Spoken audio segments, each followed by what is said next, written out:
நான் யூஸ்வலி தமிழ் பேசுறது இல்ல, ஆனா இன்னைக்கு தமிழ் பேச போறேன். ஏன்னா நான் இப்போ டெல்லியில இருக்கேன். நீங்க இங்க என்ன நடக்குதுன்னு எல்லாருக்குமே தெரியும். எல்லாரும் வந்துட்டு காமெண்ட்ஸ்ல என்ன சொல்றாங்கன்னா, பர்மிஷனே கொடுக்கலன்னா நீங்க எதுக்கு ப்ரொடெஸ்ட் போயிருக்கீங்கன்ட்டு.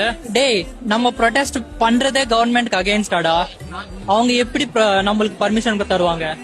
இன்னொன்னு என்னன்னா, போலீஸ் அட்டாக் பண்ணிட்டாங்கன்னு சொல்றாங்க. இவங்க ஒரு சின்ன குழந்தைய அடிச்சிருக்காங்க.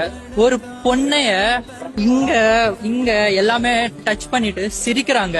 இன்னொரு பொண்ணைய வேன்ல ரேப் பண்ண ட்ரை பண்ணிருக்காங்க. இதெல்லாம் கேட்க போனா எல்லாரையும் அடிச்சு துரத்திருக்காங்க. ப்ரொடெஸ்டர்ஸ் எல்லாமே அவங்க மேல அட்டாக் பண்ணாங்க.